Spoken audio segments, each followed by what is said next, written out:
Hi everyone, I'm Sandra. I'm a mom who's been touched by addiction. For those that are tuning in for the first time, I sadly lost my son last year because of addiction. And we started these videos a number of years ago, and I'm continuing it with Luke, the amazing, brilliant Luke, who has been in recovery for more than 2 years.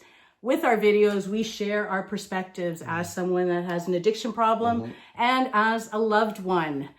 And today's topic, because we just had an amazing, probably an hour-long conversation. I've taken a slogan from Nar-Anon, and the slogan is, addicts don't have family, they have hostages. And so we're going to discuss both sides as a hostage and as an addict, and our experiences, and what we think is needed, and what has helped us, and what has helped me. Losing my son, thankfully I had the program, and I learned what addiction was all about. Yeah. And you're giving me confirmation every time I see you that I did the right thing. Yes. Yeah. Because there's such an insanity with addiction. Yeah. So, hostages. I was a hostage pre-program, pre-learning what addiction was. I was a hostage in my home. I was saying to you, I couldn't even make a coffee date for the next day with some girlfriends because I thought, oh my gosh, no, I have to be here in case something happens with Ben. Yeah. And as someone who was using, you took hostages. I did. I took with my own family, with intimate relationships. And I think where it comes from is when I hear your experience, I'm not a parent yet, so I don't know the actual feeling, but it's parents want to do anything for their child, especially the mother too, right? That's carried a child. Yes. Tries everything to help them. And I'm so consumed in my addiction and in my alcoholism where I'm going to go to any length to get a drink or a drug. And I'm going to use you. I'm going to manipulate you.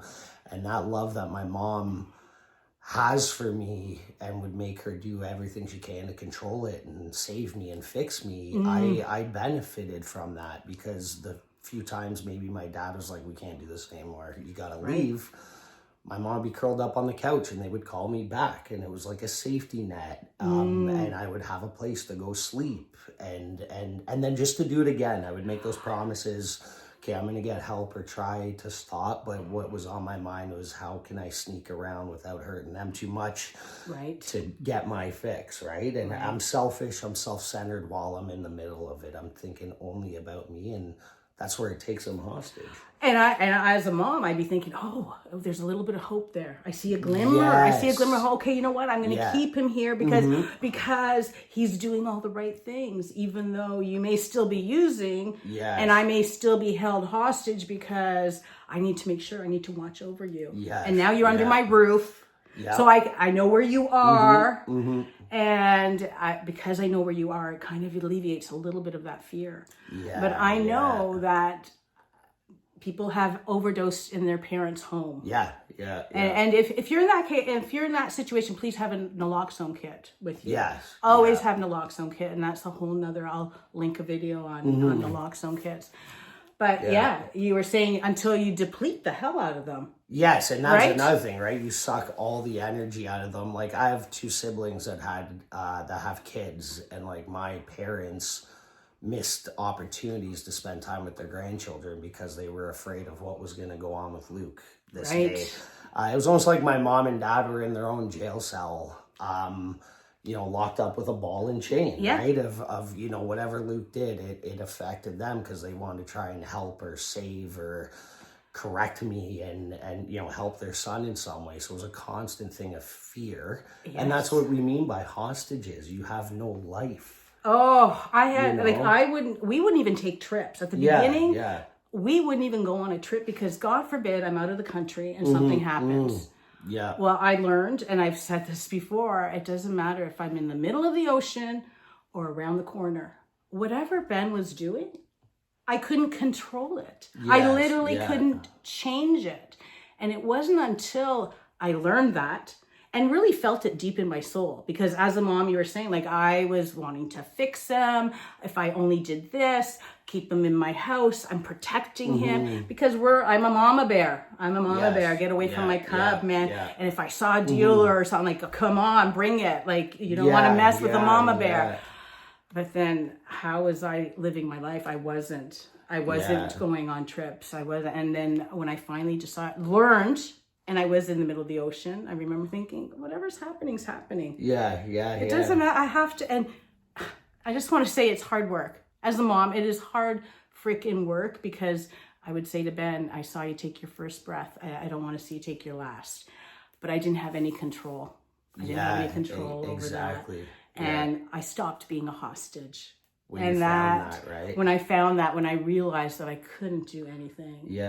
But I get you were at the other end, like, ooh, I'm going to take advantage because I know my mom loves me. Exactly. And that's what, like, when you explain this, if somebody's like watching this that has a child going through this, or a loved one, and they're like, well, like, how do you get to that place that you're at? Right. And like, my experience is, whether my mom got to a place like you did or didn't, I was still going to do my thing.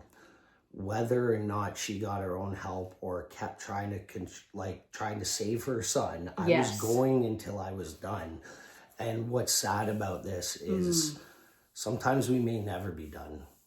Sometimes this could last years and years and years. And you and it can be fatal. You unfortunately, like, it had the fatalness to it, right? Yes. And you got your program with it. But now what happens if the person lives till they're in their 50s trying to do this, and you're a loved one that's suffering trying to do this and have no life, and you're depleted? I still see that in my mom today, that suffers from all of that trying to do. And I hope, like, people can say, I didn't want to treat my parents like that. I didn't want to hold them hostage. I see the light in recovery today, but I was going to keep lying, manipulating, giving false promises. That's what addiction does. It hijacks your brain. It hijacked you, and that was your focus. And you would do whatever it took to do what you needed to do for yourself. To numb that pain or whatever it is that you were going through. Whereas for me, I got to a point where I learned, because I did the insanity. I did the trying to fix some private investigator, all that chaotic, insane things. And when I learned, and how did it work for me? It didn't. No, it didn't. It didn't fix him. I couldn't get him out of his addiction. But then when I educated myself and learned that I couldn't fix him, and I started, and it's hard work. It is hard work. Recovery is hard work, whether you're an addict or a loved one. It is hard work. I did the work. And I would say, and when Ben was still alive, it's like, buddy, it can be fatal. And I'm telling you, I'm living with no regret, because I know I've tried all that insanity, and I do suffer the effect of addiction. I lost my baby boy.